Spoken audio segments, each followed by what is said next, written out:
Assalamualaikum warahmatullahi wabarakatuh. Selamat siang, salam sejahtera bagi kita semua. Yang terhormat Bapak Kepala Sekolah SMA Islam Pujon Kabupaten Malang, yang kami hormati Bapak-bapak, Ibu-ibu, para Dewan Guru SMA Islam 1 Pujon Kabupaten Malang, yang saya banggakan dan saya cintai, adik-adik pelajar kelas 10 SMA Islam Pujon yang pada kesempatan kali ini mengikuti program kegiatan sekolah menjelang kegiatan tahun ajaran baru.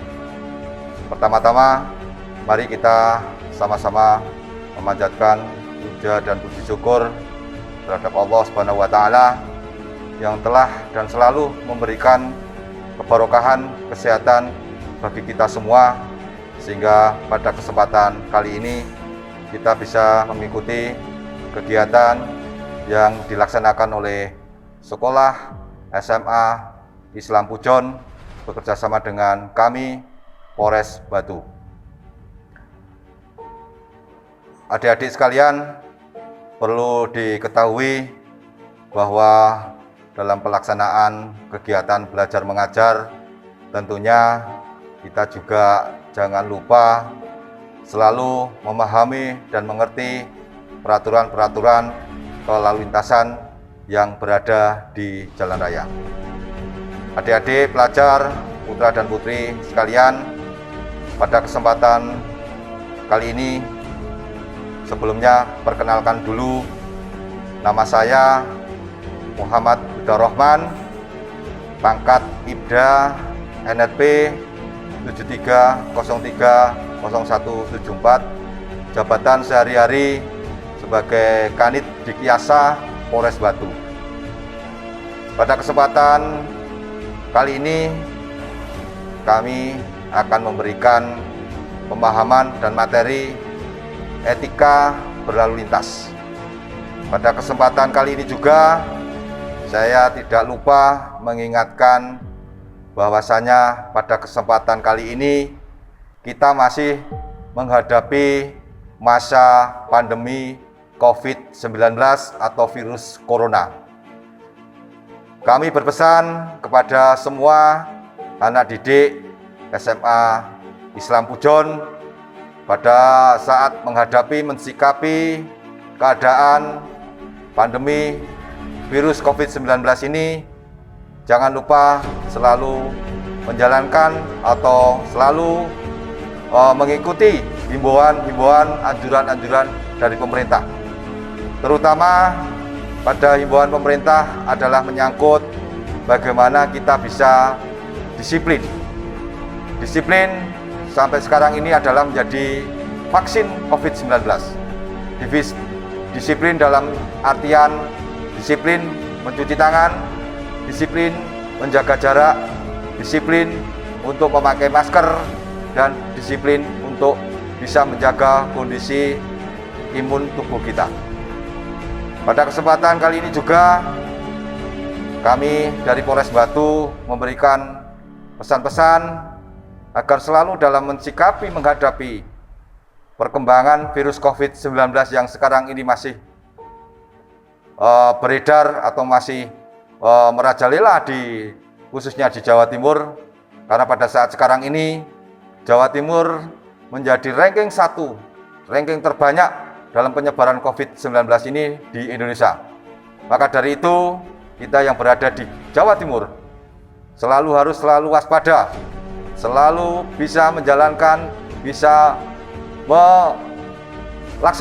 himbauan-himbauan pemerintah, sehingga kita bisa memutus mata rantai penyebaran virus COVID-19 pada sekarang ini yang baru kita hadapi dan baru kita jalani di saat-saat sekarang ini. Mungkin pada kesempatan sekarang ini kita tidak bisa seperti kehidupan yang kemarin-kemarin, yang dulu-dulu. Karena dalam kondisi sekarang ini segala aktivitas kita, segala kegiatan kita harus sesuai dengan protokol kesehatan yang dianjurkan oleh pemerintah. Sebelum kami nanti menyampaikan materi-materi yang bisa adik-adik pelajari, yang bisa adik-adik ketahui, sekali lagi kami ingin menyampaikan pesan dari pemerintah untuk selalu menjalankan protokol kesehatan di dalam menghadapi COVID-19 atau virus corona ini. Baik, pada kesempatan kali ini nanti akan kami sampaikan beberapa materi yang perlu bisa adik-adik ketahui untuk dijadikan ilmu, dijadikan bekal bagaimana kehidupan sehari-hari kita di dalam kita berlalu lintas di jalan raya, atau aturan-aturan yang harus ditaati oleh semua pihak, semua orang yang berada di jalan, dan juga tidak lupa adik-adik yang mungkin di wilayah Pujon juga memakai atau mengendarai kendaraan sepeda motor. Mungkin itu awal dari kami menyangkut pembukaan yang mungkin saya sampaikan. Nah, sekarang kita memasuki kepada materi yang kami sampaikan. Baik, adik-adik pelajar SMA Islam Pujon yang saya banggakan dan saya cintai, pada kesempatan kali ini kami dari Polres Batu Unit Dikyasa akan memberikan materi-materi bahan-bahan yang bisa dijadikan bekal adik-adik untuk kelanjutan di masa depan. Materi pada kesempatan kali ini adalah sosialisasi Undang-Undang Nomor 22 Tahun 2009 tentang angkutan dan jalan raya, kemudian Perkap Kapolri Nomor 10 Tahun 2012, Safety Riding Bersatu Menuju Indonesia Tertib. Pada kesempatan kali ini izinkan kami ingin menyampaikan beberapa pengertian-pengertian yang perlu adik-adik bisa pahami dan ketahui kaitannya Undang-Undang Nomor 22 Tahun 2009 tentang lalu lintas dan angkutan jalan yang ada di kesempatan kali ini. Pada kesempatan kali ini akan kami sampaikan beberapa hal yang perlu adik-adik pelajar ketahui untuk bisa dijadikan pedoman, mungkin bekal ilmu di dalam berlalu lintas di jalan raya. Yang pertama adalah menyangkut kegiatan norma perilaku dan atau perbuatan santun untuk selalu menghargai dan menghormati orang lain atas dasar hak, kewajiban dan kemanusiaan. Itu adalah sesuatu pengertian etika. Kemudian di dalam arti lalu lintas adalah gerak kendaraan bermotor atau tidak bermotor dan orang di ruang lalu lintas jalan. Itu adalah namanya lalu lintas. Kemudian yang dikatakan angkutan adalah perpindahan orang dan atau barang dari satu tempat ke tempat lain dengan menggunakan kendaraan di ruang lalu lintas jalan. Itu namanya angkutan. Kemudian kendaraan ada beberapa macam dalam artian jenis. Kendaraan adalah suatu sarana angkut di jalan yang terdiri atas kendaraan bermotor dan kendaraan tidak bermotor. Artinya di sini kendaraan bermotor adalah kendaraan yang ada mesin penggeraknya. Kemudian kendaraan yang tidak bermotor adalah kendaraan yang tidak mempunyai mesin penggerak.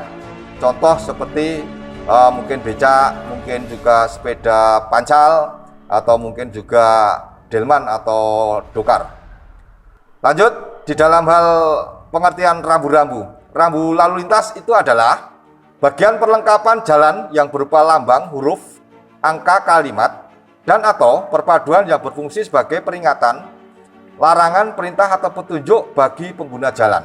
Itu namanya artinya daripada rambu lalu lintas. Kemudian alat pemberi isyarat lalu lintas atau APIL. Mungkin adik-adik masih asing singkatan APIL itu, yaitu alat pemberi isyarat lalu lintas. Itu disingkat APIL. Jadi di dalam APIL ini berupa atau berwujud seperti rambu-rambu atau lampu lalu lintas yang mengatur di dalam persimpangan atau jalan persimpangan, sehingga di situ akan bisa mengatur gerak laju daripada kendaraan yang berlalu lintas di persimpangan. Lanjut, jalan. Jalan ini adalah seluruh bagian jalan termasuk bangunan perlengkapannya yang diperuntukkan bagi lalu lintas umum yang berada pada permukaan tanah, di atas permukaan tanah, di bawah permukaan tanah, atau air, serta di atas permukaan air, kecuali jalan rel dan jalan kabel. Itu adalah arti daripada jalan. Kemudian parkir. Di dalam parkir ini arti kata-kata parkir tersebut adalah kendaraan berhenti atau tidak bergerak untuk beberapa saat dan ditinggalkan pengemudinya. Itu namanya parkir. Kemudian berhenti. Arti kata-kata berhenti di sini adalah keadaan kendaraan yang tidak bergerak untuk sementara dan tidak ditinggalkan pengemudinya. Jadi di sini ada perbedaan antara parkir dengan berhenti. Makanya di dalam rambu-rambu ada rambu-rambu yang berupa huruf P atau dengan huruf S yang disilang. Di situ arti daripada jenis rambu tersebut ada perbedaan yang signifikan, yang jelas. Jadi kalau kendaraan parkir itu adalah ditinggal oleh pengemudinya, berhenti dan ditinggal pengemudinya. Sedangkan kalau berhenti itu berhenti sesaat, pengemudi masih di dalam kendaraan. Artinya di sini kalau ada larangan letter P atau letter S, di situ akan beda arti, akan kelihatan di situ bedanya. Lanjut, sekarang saya akan menyampaikan masalah marka jalan. Di dalam marka jalan tersebut ada beberapa bentuk yang bisa adik-adik ketahui. Ya, pada intinya di dalam marka jalan itu ada beberapa model, ada beberapa sket gambar yang bisa berarti beda. Contoh, kalau mungkin marka jalan, adik-adik mungkin lihat di jalan ada marka jalan di tengah itu yang terputus-putus. Ada juga marka jalan yang tidak terputus-putus. Ada juga variasi, ada yang tidak terputus, ada yang terputus-putus.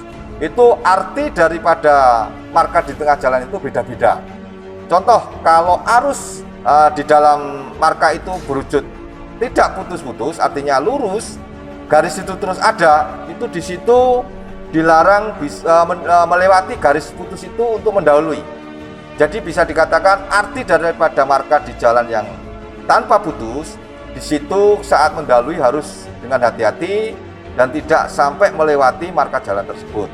Nah, kalau marka yang terputus-putus, di situ pengguna jalan bisa mendahului kendaraan lain di saat memang arus lalu lintas memungkinkan.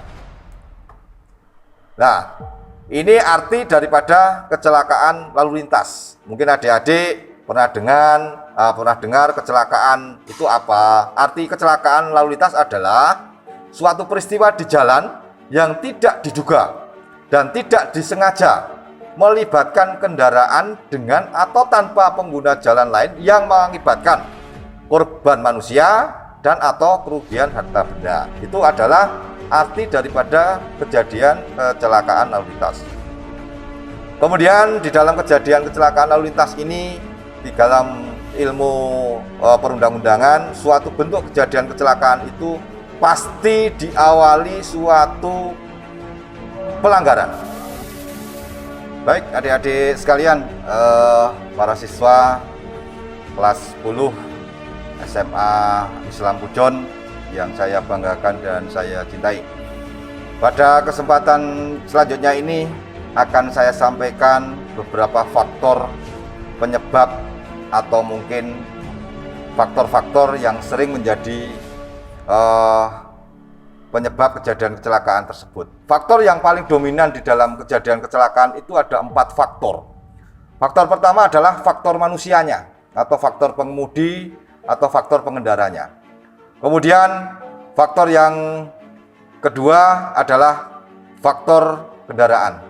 Di dalam faktor ini adalah mempermasalahkan atau yang menjadi permasalahan adalah kendaraan. Yang ketiga faktor cuaca, yang keempat faktor jalan dan lingkungan. Di dalam 1, 2, 3, 4 faktor ini yang lebih dominan kepada masing-masing pribadi atau masing-masing orang itu adalah di faktor nomor 1 adalah faktor manusia. Karena kalau faktor kendaraan itu adalah biasanya di dalam kondisi kelayakan kendaraan. Kalau faktor cuaca itu yang menentukan adalah Yang Maha Kuasa. Kemudian kalau faktor jalan ini adalah menyangkut instansi-instansi terkait yang mempunyai tanggung jawab dan kewajiban dan kewenangannya menyangkut kondisi kelayakan jalan tersebut. Kemudian di dalam kecelakaan, kalau terjadi kecelakaan itu yang sering terjadi, saya ulangi lagi, saya sampaikan lagi, kenapa bisa terjadi kecelakaan? Itu biasa yang terjadi itu adalah permasalahan menyangkut kejadian kecelakaan tersebut adalah didahului oleh suatu bentuk pelanggaran. Contoh, dalam suatu kejadian kecelakaan, sebuah kendaraan sepeda motor mendahului kendaraan roda 4, contohnya mungkin truk. Di saat di situ ada rambu atau mungkin ada marka yang tidak putus-putus tadi yang saya sampaikan.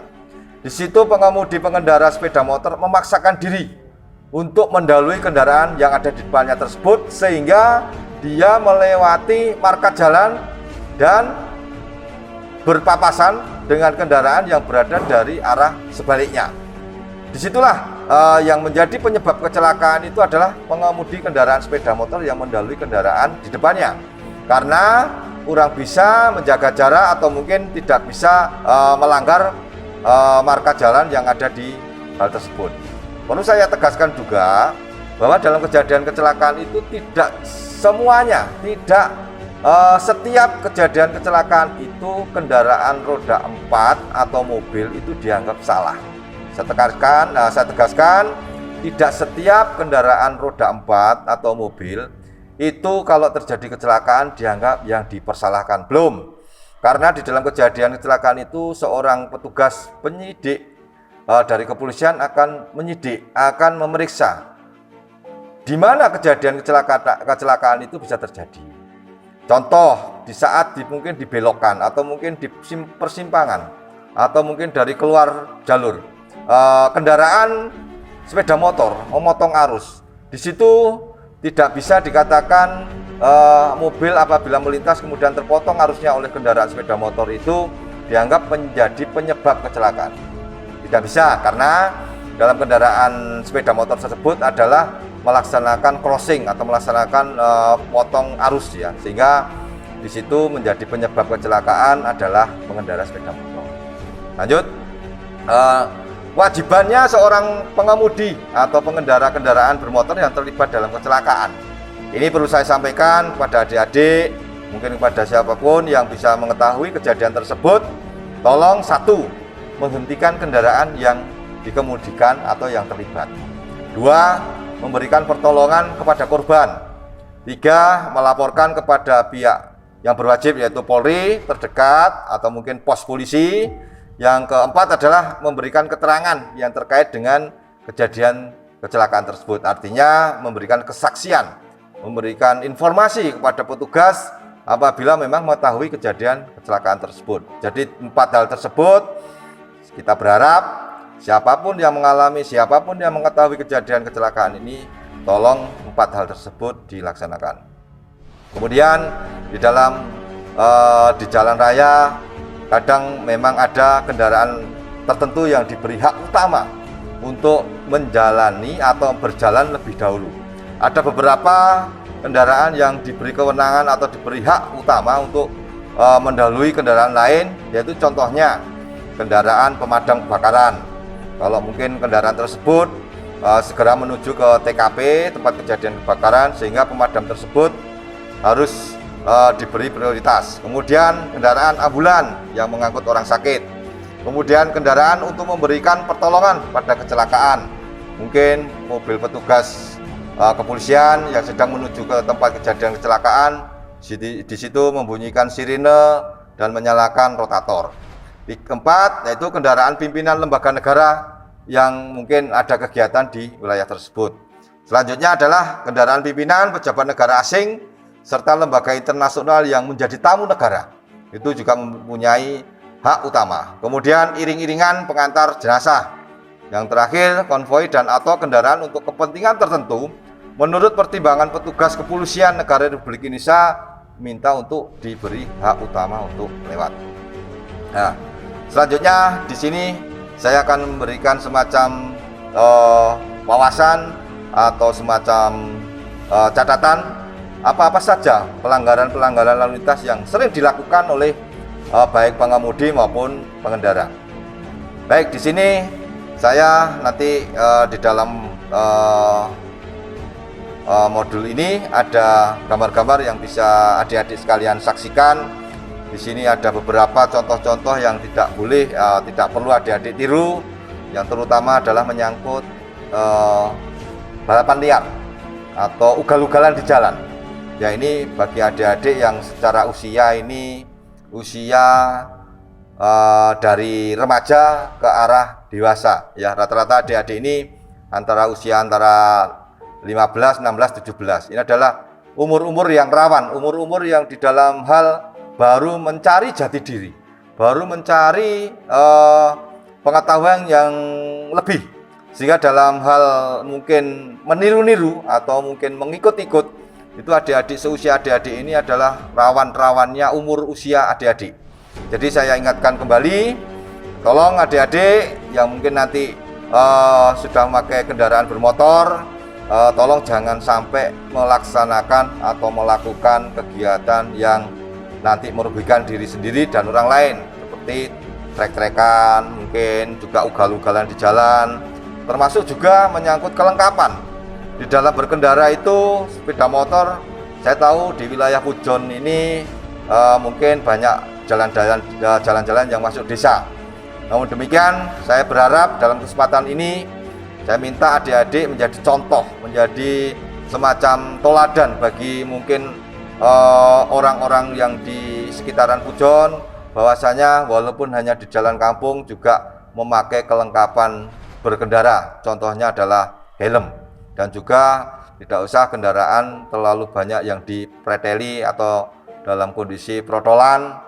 Kemudian juga menyangkut knalpot. Di knalpot ini standarkan saja, tapi karena sekarang ini anak-anak sering kadang-kadang mengganti knalpot dengan suara yang ngebrong, sehingga akan merugikan atau mungkin mengganggu orang lain. Nah, pada kesempatan kali ini saya menghimbau kepada adik-adik, tolong kegiatan tersebut jangan dilakukan. Nah, ini contoh-contoh juga menyangkut kelengkapan-kelengkapan di dalam kendaraan. Jangan sampai nanti mungkin bawa kendaraan sepeda motor membawa barang-barang yang melebihi muatan, sehingga kemampuan daya tampung kendaraan tersebut tidak mampu. Juga termasuk kaca spion, kelengkapan spion, lampu rating, itu tolong adik-adik jangan diprotoli, karena dari pabrik itu sudah diberi fungsi masing-masing, diberi standarnya, kefungsiannya kelengkapan kendaraan tersebut. Nah, ini kewajiban bagi pengemudi dan pengendara kendaraan sepeda motor dan mobil ya. Kewajiban pengguna jalan adalah intinya berperilaku yang tertib, mencegah hal-hal yang dapat merintangi membahayakan keamanan diri sendiri dan orang lain.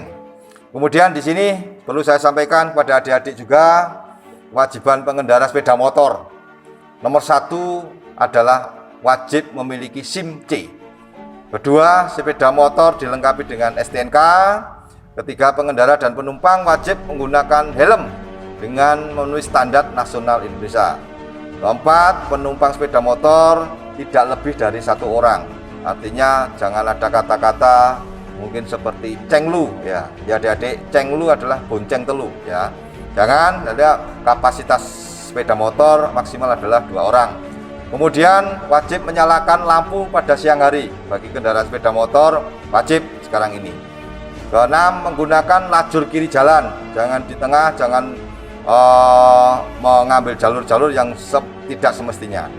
Kemudian dilarang berbalapan dengan kendaraan motor lain. Itu hal-hal yang mungkin nomor 7 adik-adik juga harus sangat hindari dan jangan dilakukan, karena nanti akan merugikan diri sendiri dan orang lain.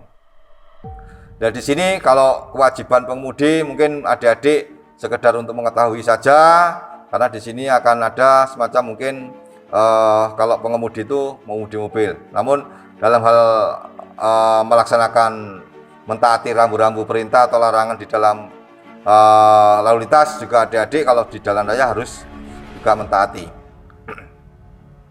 Ini tata cara mengemudi. Setiap orang mengemudi kendaraan bermotor di jalan wajib mengemudikan kendaraan dengan wajar dan penuh konsentrasi. Jadi bagi siapapun yang berada di jalan mengemudikan kendaraannya harus dengan kondisi yang wajar, penuh konsentrasi. Yang dihimbau dan jangan dilakukan adalah dalam kondisi satu, sakit, lelah, mengantuk, atau menggunakan telepon, atau mungkin di dalam kesehariannya kadang-kadang minum minuman mengandung alkohol. Itu jangan. Jadi hal-hal tersebut nanti akan berakibat fatal. Nah, tadi di dalam hal mengendalikan kendaraan, tadi saya pesankan harus PDA. Pentingkah, dibenarkah, atau amankah? Ya, dalam mengendalikan kendaraan itu 3 hal ini tolong dikedepankan atau tolong dijadikan ingatan, tolong dijadikan patokan. Penting nggak saya mendahului ini? Aman tidak saya mendahului ini? Benar tidak saya mendahului ini? Ya. Nah, jadi ini dalam hal tata cara mendahului kendaraan lain. Kemudian utamakan keselamatan pejalan kaki dan pesepeda. Artinya di jalan raya ini penggunaan kendaraan di jalan raya atau siapa yang berada di jalan raya itu punya hak dan kewajiban. Bagi kendaraan yang tidak bermesin, contohnya sepeda pancal, contohnya mungkin juga orang lagi nyebrang, beri prioritas utama bagi orang yang sedang menyeberang di jalan raya. Karena orang yang menyeberang adalah mempunyai hak lebih atau mempunyai hak utama melewati dulu, sehingga kita selaku pengendara kendaraan yang bermesin memberikan prioritas juga sepeda pancal karena tidak bermesin. Kemudian di dalam pemakaian sabuk keselamatan atau sabuk pengaman, ya adik-adik mungkin kalau tahu di dalam kendaraan mobil itu ada semacam sabuk yang wajib dipakai di saat kita mengemudikan kendaraan. Di situ untuk mengamankan diri pengemudi yang berada di depan dan penumpang yang ada di depan. Ya, adik-adik semuanya, para siswa SMA Islam Ujon yang saya cintai dan saya banggakan, perlu diketahui peruntukan daripada SIM. Ya, perlu saya sampaikan, SIM C itu diperuntukkan untuk pengendara kendaraan sepeda motor. Ya, jadi kalau adik-adik persyaratannya salah satunya adalah usia. Ya, di samping kita melalui proses persyaratan pengajuan SIM, salah satunya adalah usia. Kalau adik-adik sudah umur 17 tahun bisa mengajukan untuk bisa memiliki SIM C. Jadi SIM C diperuntukkan untuk pengendara kendaraan sepeda motor. Kemudian kalau SIM A adalah bagi pengemudi kendaraan roda 4. Jadi ada beberapa kriteria pengemudi kendaraan roda 4 itu, ada jenis sedan, station, ada jenis mungkin truk, mungkin bis dan sebagainya. Itu ada beberapa tahapan yang perlu saya sampaikan di sini. Sementara adik-adik mengetahui dulu peruntukan SIM A itu adalah untuk pengemudi kendaraan roda 4 sejenis station dan sedan. Nanti untuk kendaraan yang lain pada kesempatan lain akan saya sampaikan arti daripada SIM B, SIM B1, SIM B2 dan sebagainya. Kemudian dalam hal persyaratan atau mungkin ingin mengurusin SIM di Polres Batu sudah mempunyai kantor Satpas, ya namanya Satpas itu kantor SIM-nya. Silakan datang ke Polres Batu. Nanti kalau sudah dalam usia 17 tahun silakan mengurusi atau memproses pengajuan persyaratan daripada permohonan penerbitan SIM yang dimaksud. Kemudian ada satu hal menyangkut cara membelok atau memutar memberikan lampu isyarat atau mungkin rating, ya adik-adik ya. Jadi di saat kita mau berbelok, kita diwajibkan untuk menyalakan lampu isyarat yang berupa namanya lampu rating, itu berada di sisi kendaraan yang berwarna kuning. Jadi jangan sampai nanti ada model lampu isyarat rating nyalanya merah atau mungkin warnanya merah. Itu tidak pada peruntukannya. Karena kalau lampunya nyalanya merah itu namanya berhenti. Artinya di situ lampu untuk pengereman. Sedangkan lampu untuk isyarat adalah berwarna kuning. Jadi demikian adik-adik sekalian, para pelajar kelas 10 SMA Islam Ujon, pada kesempatan kali ini yang saya berikan, semoga bisa menjadikan ilmu, bisa menjadikan bekal, bisa menjadikan pemahaman bagi adik-adik yang bermanfaat. Sekali lagi, mungkin kami dari Polres Batu ada kekurangan, ada kesalahan dalam hal penyampaian ini. Saya selaku manusia biasa mohon maaf yang sebesar-besarnya. Kemudian saya sampaikan kepada Bapak Kepala Sekolah, Dewan Guru semuanya, mohon maaf mungkin banyak kekurangan yang saya sampaikan. Mungkin pada kesempatan kali ini kami cukupkan sekian. Mungkin ada kesempatan lain nanti dilanjut untuk di suatu episode atau kegiatan yang lainnya. Demikian yang saya sampaikan. Terima kasih yang sebesar-besarnya. Assalamualaikum warahmatullahi wabarakatuh.